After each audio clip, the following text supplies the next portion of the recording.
Ya, dan untuk mengetahui pergerakan saham hari ini, kita telah terhubung dengan analis Mirai Aset Sekuritas Juan Oktavianus. Selamat pagi, Mas Juan.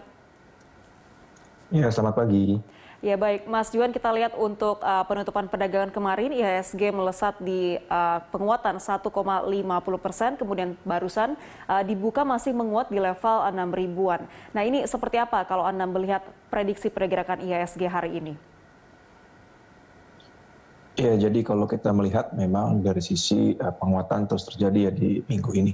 Kalau kita melihat pada hari ini juga sebenarnya kita mempercayai bahwa indeks buat hari Jumat ini akan bergerak lebih cenderung menguat ya. Karena sebenarnya kalau kita melihat dari sisi globalnya juga cenderung menguat dikarenakan sebenarnya rilis dari data laporan keuangan yang positif serta juga data ekonomi positif. Bisa kita lihat kalau dari US sendiri dari sisi jobless claim ini menurun sudah di bawah level 300.000 yang mengindikasikan bahwa sebenarnya ini kan perkiraannya di atas perkiraan analis. Jadi sebenarnya pasar juga menyebut positif terkait dengan hal ini. Nah, dari Indonesia sendiri kita juga nanti akan melihat bahwa sebenarnya akan ada rilis dari neraca dagang ya, di mana kalau kita melihat ini masih akan surplus ke depannya. Apalagi kalau kita nanti melihat dari sisi harga komoditas yang meningkat, ini yang juga akan mendorong ekspektasi pelaku pasar bahwa sebenarnya trade balance dari sisi Indonesia akan positif buat hari ini. Baik, nah Jadi Mas, kita ekspektasi juga positif. baik, kalau kita lihat untuk pergerakan IHSG pekan ini yang cukup menguat tajam, apakah akan membuat hari ini investor cenderung akan melakukan aksi profit taking? Iya, kalau kita melihat sebenarnya itu cenderung lebih unlikely ya, dikarenakan sebenarnya kalau kita lihat dari inflow, terutama dari foreign inflow, itu masih sangat masif ya buat dari sisi masuk ke dalam pasar Indonesia.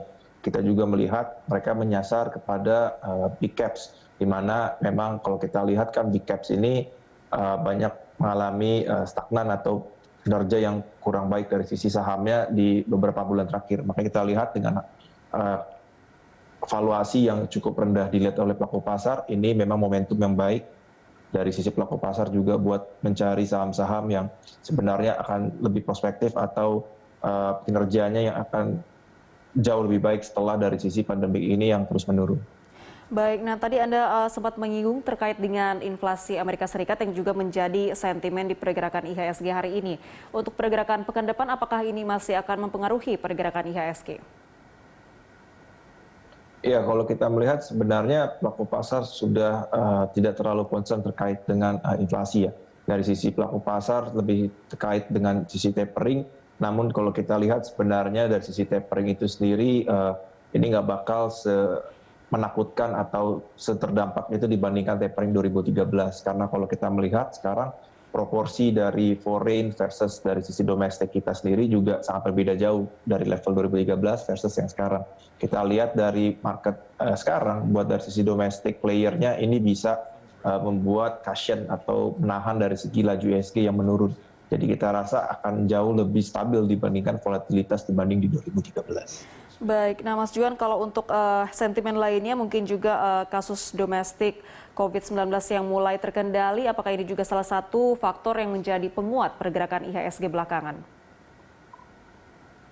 Ya, jadi kita melihat juga sebenarnya ini sangat positif ya buat pergerakan IHSG karena sebenarnya cerminan dari sisi COVID-19 ini adalah social restriction kan, policy.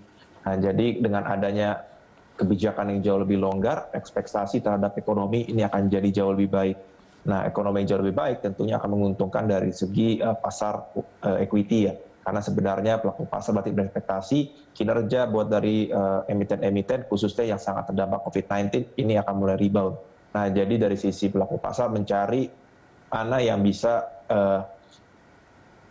laporan keuangan yang jauh lebih baik setelah dari pelonggaran ini terjadi seperti itu. Makanya kalau kita lihat saham-saham seperti dari sisi properti dan juga dari consumer ini udah mulai meningkat signifikan dikarenakan hal tersebut. Baik, nah Mas Juan, kalau kita lihat perkembangan pergerakan IHSG saat ini baru saja tadi sempat menyentuh koreksi 0,47%. Nah, ini indikasi pergerakannya seperti apa, Mas? Apakah memang menandakan akan bergerak fluktuatif hari ini?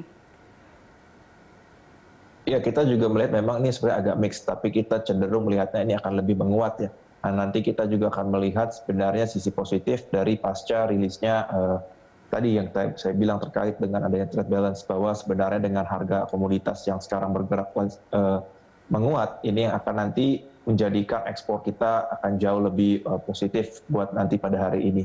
Jadi sebenarnya dari sisi pelaku pasar akan mencermati dari rilis data ekonomi tersebut. Baik, nah prediksi Anda untuk posisi pergerakan IHSG hari ini akan berada di posisi resistance dan juga support di angka berapa? Ya, jadi kalau dari kita sendiri kita melihat ada resisten di 6.690. Ini dengan supportnya di 6.520. Jadi kita rasa pergerakan IHSG pada hari ini akan bergerak di rentang tersebut.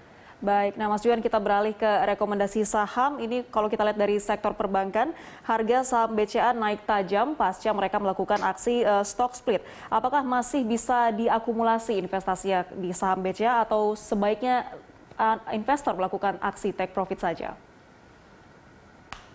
Iya, jadi kalau kita melihat memang aksi stock split ini tambah positif ya terkait dengan pergerakan BCA. Jadi dari sisi pelaku pasar lebih besar buat chance-nya untuk bisa mengumpulkan dari BCA, karena sebelumnya BCA kan untuk membeli satu lotnya cukup mahal.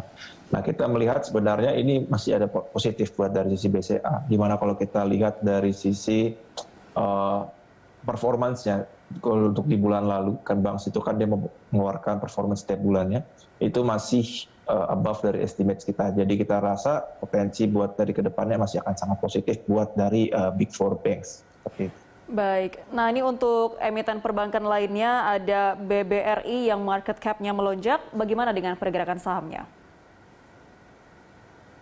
Ya, kita lihat juga BBRI sangat positif ya, apalagi setelah ada red issue dan juga setelah dia melakukan akuisisi, ini yang akan menjadi sangat positif ke depannya. Kita melihat buat dari kinerjanya juga secara year on year akan meningkat signifikan, karena sebenarnya BBRI ini kan menyasar kepada UMKM. Jadi kalau kita lihat dibandingkan nanti tahun ini dan tahun lalu, ini buat dari performanya bisa akan meningkat signifikan. Kita juga melihat sebenarnya BBRI akan positif terkait dengan dari akuisisi ini, karena kan sebenarnya nanti dari loan base customer-nya ini akan meningkat signifikan dan akan sangat berdampak positif buat dari sisi jangka panjang. Baik, masih akan atau masih cukup proyektif ya Pak ini untuk diinvestasikan dalam jangka panjang. Nah, kalau rekomendasi Anda untuk saham perbankan lainnya apa saja, Mas?